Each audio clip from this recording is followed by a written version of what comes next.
Steven's going to start right over here. Okay, here we go.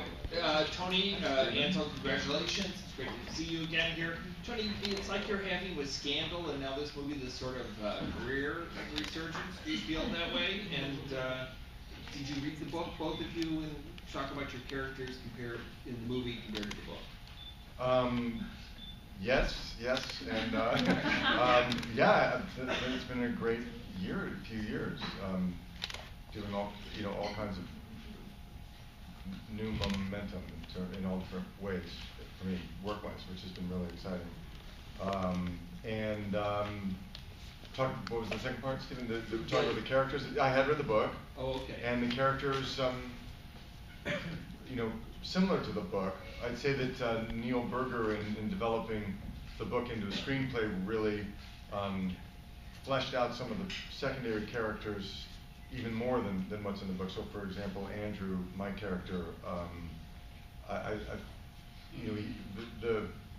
guess he took a strong point of view on Andrew, where I think you have a lot of compassion and connection to our family, which is really useful in telling the story. I think that at least when I saw the movie, I felt very connected to Triss's family, Caleb, and aside from just feeling connected to Ansel. So yeah, it's quite similar, but Neil's really created a world that is really three-dimensional and wonderful. Yeah. I agree with that. Yeah. Had you read the book? And I mean, I read it after I got cast in the story. I think we all read it. Because anytime as an actor you have that kind of source material, it's like really helpful in terms of fleshing out your character. But yeah, I mean, I agree with Tony. The world is really three-dimensional. It's impressive because to have this kind of movie, it's the first in a series, so you have to introduce the whole world. You have to introduce all the factions, you have to introduce all the characters, and then you have to tell a story on top of that. So the way that they achieve that is much better than I expected them to, because they did a perfect job. Is it the same arc then in the first book for you that we see Caleb in the movie, where he goes and sort of says, "I'm sorry"? Faction before blood. Yeah, and then he comes back and he's I didn't realize that this was going to happen, and he starts having regret, and then what happens. It's very faithful. The whole movie's very faithful. Yeah. They did a perfect job because they cut out things that you don't need, and that way, because if you have too many things going on, then you can't really tell the story and you can't flesh out the right characters. But they cut out some characters, and then maybe they'll flesh them out later.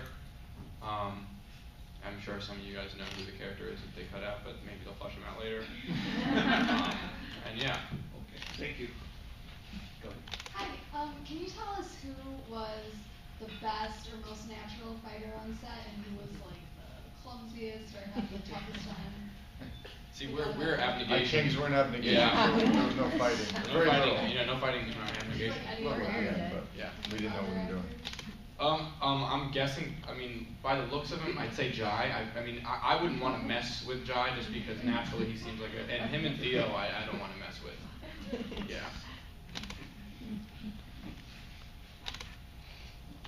You're coming into an established story, an established franchise, and you are super involved on social media. And so what has that reception been like from fans? What have you been hearing and receiving? It's been amazing. I mean, it's like a few months ago I was just, I don't know. It's crazy. It's so nice, It's but that's because of the stories, It's like I was saying, every time I go to one of these screenings, there are people screaming and stuff, and they say, "How does it feel for everyone to be screaming for you?" And I say, well, if I was just here as a fan, people wouldn't be turned toward me and screaming. It's not because of me, it's because of the story. People are obsessed with this story. People are obsessed with the other story that I'm a part of. And, I just am lucky enough to be a part of it. Tony, you and Ashley have some tough scenes together watching Caleb and Triss move factions. When you guys were shooting that scene, were you drawing from experiences of like, what would this be like, my own kids leaving me? Like, what was going through your head when you were filming this? Yeah, it was one of the reasons I really connected to this material. I think Veronica's book really resonates both with young adult readers, but adults as well, because I have young daughters. Well, actually, Triss's age, you know, and so the idea of being separated from my kids for life, it's your worst nightmare. So, yes, for sure, that was an easy one to think about. Hi, I'm Cassandra, and I was wondering, in the movie, the dystopian society forces characters into different factions, and characters are forced to conform. So I was wondering, in your life, in this industry or in real life in general, how do people perceive you in a way that isn't true to who you really are? Is that for both of you? Well, I'll take that first. You know, I think we all, as people, can relate to the idea of being sort of pigeonholed as one thing, or you know, and we struggle in life to be seen and to be known, to connect with other people, and we're all multifaceted. So the notion of being, you know, one thing, we just naturally chafe against. And certainly in our industry, you know, particularly if you have, I mean, I've experienced any commercial success in one kind of a character, and for years, you know, that's what you do, and you spend a lot of energy kind of trying to branch out or break away, and I've found, you know, career-wise, the most satisfaction in my career, and I think the reason I'm still around, is because I've constantly mixed that up and gone, no, I'm not necessarily that guy, there's also this facet, and to explore, to keep it alive, but you kind of have to break the chains of what is familiar. So, but I think it's just such a human thing, which is why one of the reasons Veronica's book and this movie, I think, are, you know, so resonant.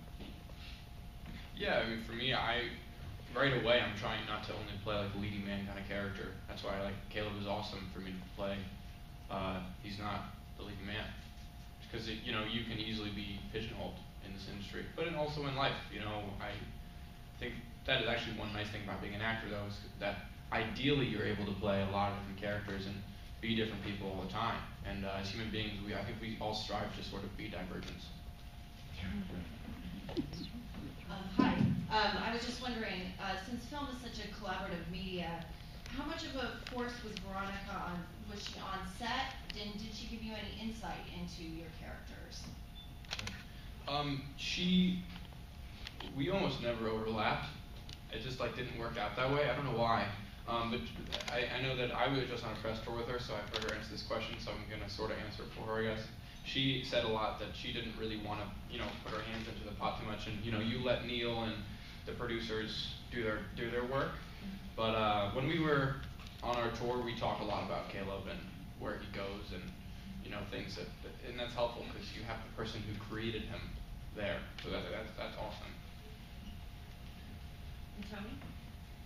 I got the same impression on set. You know, she was there for a few days when I was there. She was lovely and supportive and really excited to be there. I mean, Veronica's, how old is she? She's 25. She's got out of college, you know. So to her, this whole process was new, and yet you felt very much that she was supportive and very connected to the process as well. Because I've been involved in other things where a novelist will come to set and they feel very much like a visitor, you know. So she felt really a part of it, but I didn't sense that she was, you know, she seemed very humble about it, I would say. Yeah. Okay, we have time for one more question. Tony, my question is for you. Was it nice reuniting with Ashley Judd all these years after Kiss the Girls and playing her husband as opposed to a serial killer trying to torture her? That was fun, actually. Yeah, no, Ashley and I have worked together 3 or 4 times. One of my first movies was the movie she got her SAG card on. Called? It was called Cuffs. Christian Slater and me, and Ashley, I think, had one line. And then we did Kiss the Girls, and then I directed her in a movie called Someone Like You, a romantic comedy. And then I feel like there was something else. But anyway, so it's great. It's one of the great things I find about our job, is you after a number of years, you end up working with certain people over and over again, and it's a beautiful thing. I hope I get to work with Tony again. Yeah. Thank you both very much. Thank you. Thank you.